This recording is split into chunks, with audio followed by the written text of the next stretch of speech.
मजदूरों का शोषण करना। जहाज उड़ाने वाले से लेकर के हवाई जहाज बनाने वाला और ईंधन बनाने वाले भी जो लोग हैं वह भी हड़ताल पे चल रहे हैं। छोटे छोटे व्यापारी भी मोदी सरकार की नीतियों के से मारे जाएंगे। वाले राजनीतिक दल हैं वो चक्का जाम का प्रोग्राम लिया है और वो चक्का जाम भी करेंगे। 12 घंटा और 14 घंटा की नौकरी करना चाह रही है। ये पूरी तरह से आज के नए जनरेशन पे हमला है कि नया महिलाओं को भी रात्रि पाली में बगैर सुरक्षा दिए हुए काम पर जाना अनिवार्य करने जा रही है और कर रही है। पूरे दुनिया में भारत अकेला देश है जो गरीबों से भी टैक्स, भिखमंगों से भी टैक्स वसूलता है। हिंदुस्तान के मजदूर सड़क पर रहेंगे। कोल के मजदूर, इस्पात के मजदूर, राज्य सरकार के कर्मचारी, केंद्र सरकार के कर्मचारी, सेना का जो मशीन बनाने वाले लोग हैं वो भी हड़ताल पर रहेंगे। बैंक, LIC, GIC भी हड़ताल पर रहेगा। भारत की सरकार ने चाहे वो संगठित क्षेत्र के मजदूर हों या असंगठित क्षेत्र के मजदूर हों, एक तरफा हमला कर दिया है। आप जानते हैं, आप साथी भी काम करने वाले लोग हैं, भारत में ये आज़ादी के पहले से नियम था कि 8 घंटे का काम, 8 घंटे काम पर जाने के लिए जो इंतजाम करना होता है उसके लिए, और 8 घंटे का आराम। एक तरफा भारत की सरकार इसको बदल करके 10 घंटा और 15 घंटा करना चाहती है। गुजरात में वो लागू कर दिया गया है।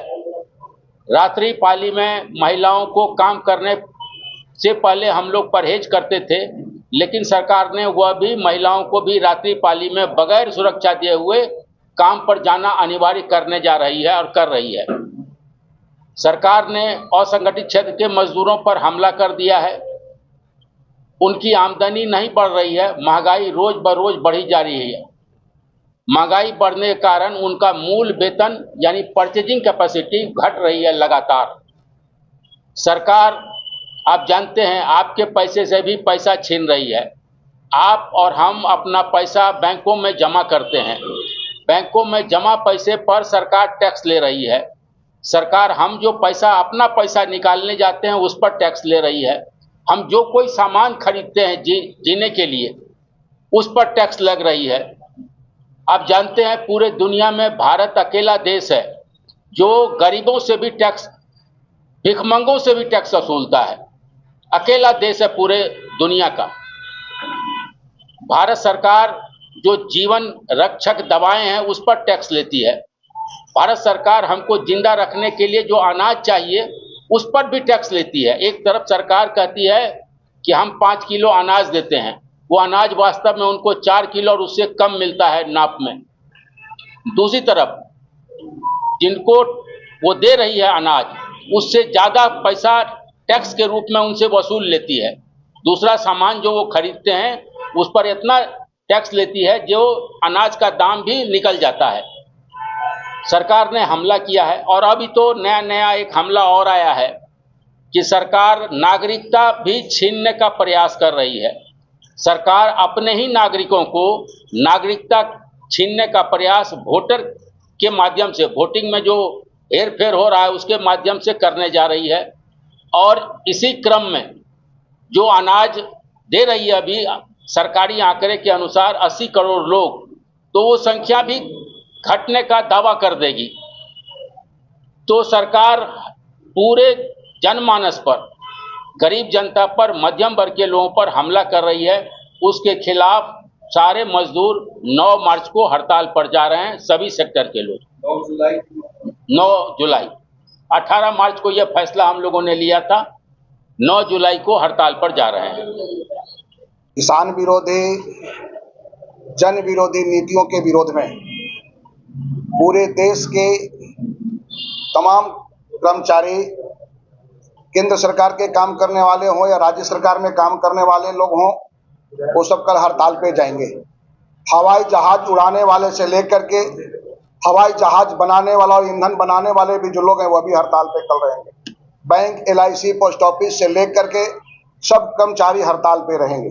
यानी स्पष्ट होगा कि 2029 में मोदी सरकार के जो नींव है वो हिलने लगेगा और उसके लिए पूरे जो कर्मचारी देश के हैं वह सब एकजुट हो रहे हैं और उनके खिलाफ में कल सड़कों पर उतरेंगे। हम भारतीय कम्युनिस्ट पार्टी माले, भारतीय कम्युनिस्ट पार्टी मार्क्सवादी, forward block, RSP, Jharkhand Mukti Morcha, राष्ट्रीय जनता दल और कांग्रेस तमाम पार्टी के लोगों ने मजदूरों की हड़ताल को कल समर्थन किया है। हमारे लाल झंडे के लोग सड़कों पे भी उतरेंगे और जगह जगह पे 10 बजे से 12 बजे तक सड़क जाम भी करेंगे, केंद्र सरकार के प्रतिष्ठान को रोकेंगे। कोलियरियों के अंदर उत्पादन और डिस्पैच दोनों बंद होगा। उस परिस्थिति में जगह जगह पे हड़ताल की तैयारी को लेकर के हमारे साथी सड़कों पे हैं। आज शाम को जगह जगह पे आज मशाल जुलूस भी निकाले जाएंगे। कल की हड़ताल की तैयारी को लेकर पूरी तैयारी हम लोगों ने कर लिया है। कल केंद्र सरकार की कुर्सी कल से हिलना शुरू होगा, तो 2029 तक लगातार लड़ाई चलेगा। हम तमाम जो व्यापारी वर्ग के लोग हैं, छोटे छोटे जो कारोबार करने वाले जो लोग हैं, उनसे भी हम अपील करना चाहेंगे कि कल की हड़ताल को, मोदी सरकार की जन विरोधी नीतियों की हड़ताल को आप समर्थन कीजिए। कल के डेट में आप भी सुरक्षित नहीं हैं, छोटे छोटे व्यापारी भी मारे जाएंगे, छोटे छोटे दुकानों फुटपाथ भी सब समाप्त हो जाएंगे। मीडियम क्लास के जो उद्योग हैं, जो यहाँ पे कल कारखाने से लेकर के जो व्यापारी लोग हैं दुकान खोल के बैठे हुए, वह भी खत्म है। यानी बड़े बड़े जो उद्योगपति हैं, अडानी और अंबानी का मार्ट खुल करके डायरेक्ट ऑनलाइन के नाम पर जो होम डिलीवरी हो रहा है सस्ते दर में, तो कल आने वाले जो दिन होगा वह जियो जिस तरह से फ्री में आपको यूज कराया, फ्री में आपके मोबाइल चलाया, अब आज 400 रुपया, 500 रुपया, 1000 रुपया ले रहा है, उसी तरह से जियो मार्ट आज 5 रुपया में प्याज को बेच रहा है, कल आने वाले दिन में 200 रुपया उसी प्याज को बेचेगा। आज जो सस्ते जो आज हमको लालच दे करके हमको जो आदत लगा रहा है, कल आने वाले दिन छोटे छोटे व्यापारी भी मोदी सरकार की नीतियों के से मारे जाएंगे। इसलिए तमाम लोगों से हमारा अपील है, तमाम झारखंड की जनता से अपील है, देश की आम आवाम से अपील है कि कल मोदी सरकार के जन विरोधी नीतियों के खिलाफ सड़क पे उतरे और आम हड़ताल को सफल बनाएं। बताना चाहूंगा कि हमारे यहाँ अप्रेंटिस की बहाली स्टार्ट हो गई है। वो 12,000 और 14,000 में 12 घंटा और 14 घंटा की नौकरी करना चाह रही है।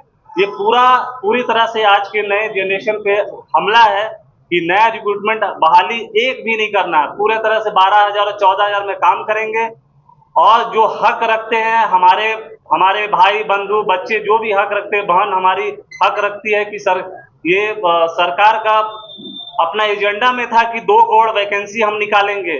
परिस्थिति जस्ट उल्टा हो चुकी है, पूरी तरह से प्राइवेटाइजेशन की ओर चले गए हैं। और आप देख रहे हो कि एक नेता 4-4 पेंशन ले रहे हैं। हमारी लड़ाई एनपीएस को वापस करके ओल्ड पेंशन में कन्वर्ट करने के लिए है। जहां हम कर्मचारी बात करते हैं कि ओल्ड पेंशन लागू करो, पर ये बोलते हैं कि नहीं, फंड नहीं है और हम ओल्ड पेंशन नहीं दे पाएंगे। और आप देखो कि एक नेता मंत्री अगर एक बार विधायक बन गए, एक बार सांसद बन गए, एक बार कोई छोटा सा पोस्ट भी आप ले लेते हैं, तो हर बार वो पेंशन का हकदार हो जाते हैं। मैं आपके माध्यम से कहना चाहूंगा, लगभग 20,000 crore fund and non fund आपका झारखंड में लगभग 20,000 करोड़ आपका यहाँ पे इफेक्ट पड़ेगा झारखंड में, और 10,000 कर्मचारी